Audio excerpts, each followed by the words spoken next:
엄마, 우리 피자 먹으러 가요. 할머니는요? 할머니는 집에서 쉬시게 해드려야지. 토요일 오후 한 가정집 거실에서 들려온 대화였습니다.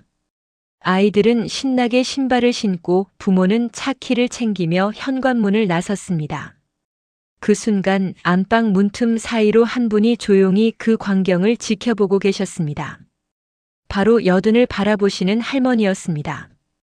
문이 닫히는 소리가 집안에 울려 퍼졌습니다. 할머니는 천천히 거실로 나와 아까 가족들이 앉아있던 소파를 바라보셨습니다. 아직도 손주가 놀던 장난감이 바닥에 흩어져 있었고 며느리가 마시던 커피 잔이 테이블 위에 놓여 있었습니다. 왜 나만 안 데려가는 걸까?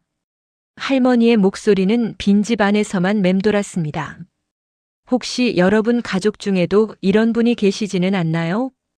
오늘은 우리가 쉽게 지나치는 하지만 누군가에게는 깊은 상처가 되는 이야기를 들려드리려 합니다.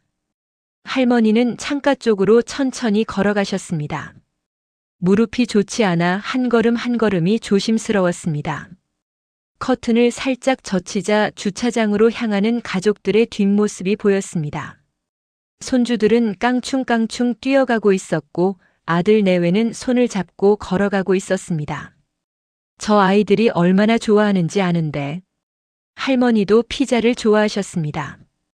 특히 치즈가 쭉쭉 늘어나는 모습을 보며 손주들이 까르르 웃던 기억이 선명했습니다. 예전에는 자주 함께 갔었습니다.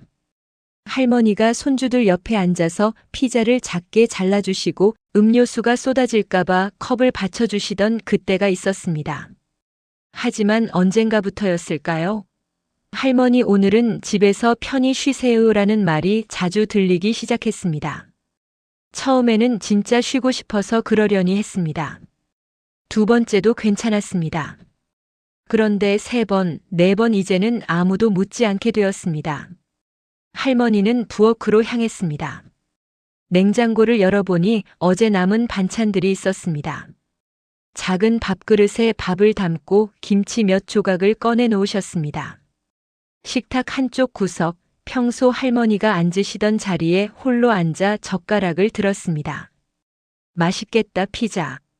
밥을 한 숟가락 뜨셨지만 목으로 잘 넘어가지 않았습니다. 자꾸만 가족들이 있을 피자 가게가 떠올랐습니다.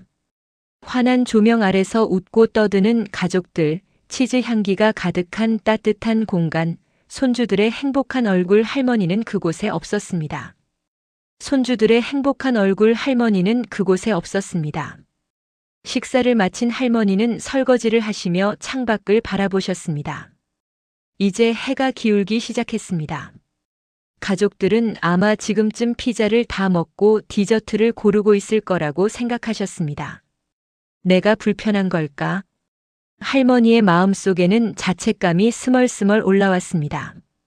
걸음이 느려서 불편할까, 음식을 흘릴까봐 걱정돼서 그런 걸까, 아니면 목소리가 잘 안 들려서 대화가 어려워서 그런 걸까 온갖 생각들이 머릿속을 복잡하게 만들었습니다. 아니면 목소리가 잘 안 들려서 대화가 어려워서 그런 걸까 온갖 생각들이 머릿속을 복잡하게 만들었습니다. 할머니는 거실 소파에 앉아 TV를 켜셨습니다. 하지만 화면 속 내용은 하나도 들어오지 않았습니다.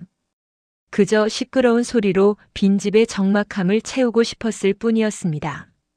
옆집에서는 웃음소리가 들려왔습니다.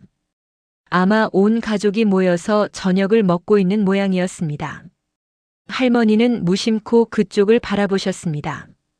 예전에는 우리 집도 저랬는데 아들이 어렸을 때, 손주들이 더 어렸을 때는 온 가족이 모여 왁자지껄했었는데 내가 늙어서 그런가. 할머니의 눈가가 촉촉해졌습니다. 하지만 눈물을 흘리면 안 된다고 생각하셨습니다. 나중에 가족들이 돌아왔을 때 눈이 빨개져 있으면 걱정할 테니까요. 오히려 가족들에게 미안해지는 마음이 들었습니다. 내가 너무 예민한가, 내가 너무 서운해하나 싶었습니다. 시계를 보니 2시간이 지나 있었습니다. 가족들은 아직 돌아오지 않았습니다. 할머니는 안방으로 들어가 이불을 꺼내 누우셨습니다. 눈을 감았지만 잠은 오지 않았습니다. 귓가에는 손주들의 웃음소리만 계속 맴돌았습니다. 저녁 7시쯤 현관문이 열리는 소리가 들렸습니다. 할머니, 우리 왔어요. 할머니, 피자 정말 맛있었어요. 손주들의 밝은 목소리가 집안을 가득 채웠습니다. 할머니는 서둘러 방에서 나오셨습니다.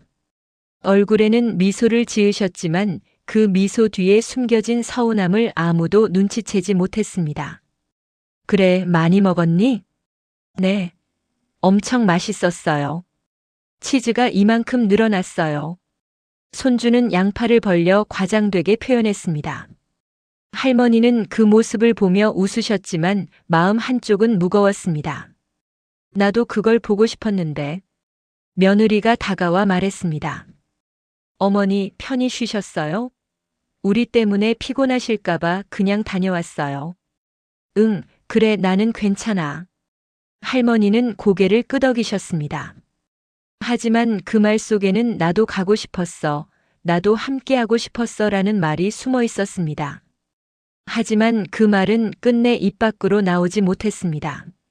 아들은 거실에 쇼핑백을 내려놓으며 말했습니다. 엄마, 우리 마트도 다녀왔어요. 엄마 드시라고 과일이랑 반찬 좀 샀어요. 할머니는 그 쇼핑백을 바라보셨습니다. 분명 아들의 마음은 고마웠습니다. 하지만 할머니가 원했던 건 과일도 반찬도 아니었습니다. 그저 함께 있고 싶었을 뿐이었습니다. 같은 공간에서 같은 음식을 먹으며 손주들의 웃음소리를 가까이서 듣고 싶었을 뿐이었습니다. 그날 밤 할머니는 다시 홀로 방에 누우셨습니다. 거실에서는 가족들이 TV를 보며 웃는 소리가 들려왔습니다. 할머니는 이불을 턱까지 끌어올리며 조용히 중얼거리셨습니다. 다음에는 나도 데려가 줬으면 좋겠는데. 여러분, 이 이야기가 남의 일처럼 느껴지시나요? 우리는 종종 어르신을 편하게 해드린다는 명목으로 혼자 두곤 합니다. 걸음이 느리시니까 시끄러운 곳을 싫어하실 것 같아서, 불편하실 것 같아서 우리의 배려라고 생각했던 것들이 사실은 소외가 될 수 있습니다. 할머니, 할아버지들이 원하시는 건 거창한 게 아닙니다. 비싼 선물도 특별한 여행도 아닙니다. 그저 가족들과 함께 있는 것, 같은 공간에서 같은 시간을 보내는 것, 손주들의 웃음소리를 가까이서 듣는 것, 그것이면 충분합니다. 괜찮으세요? 라고 물어보는 것만으로는 부족합니다. 많은 어르신들은 폐가 될까봐, 불편을 끼칠까봐 괜찮다고 대답하십니다.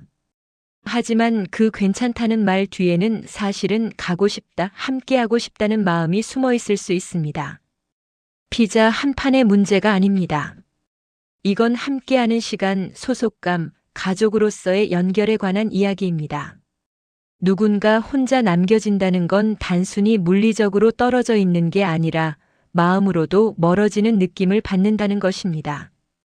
오늘 집에 돌아가시면 부모님께, 할머니, 할아버지께 이렇게 물어보시는 건 어떨까요?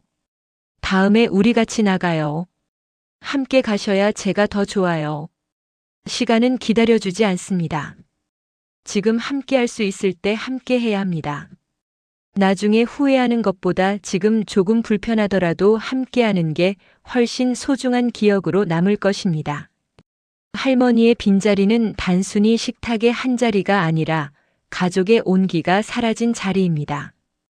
그 자리를 다시 채워드리는 건 우리의 몫입니다. 오늘 이 영상을 보시는 모든 분들이 주변의 어르신들을 한 번 더 돌아보는 계기가 되었으면 합니다. 작은 관심과 배려가 누군가에게는 세상 전부가 될 수 있습니다. 함께 해주셔서 감사합니다.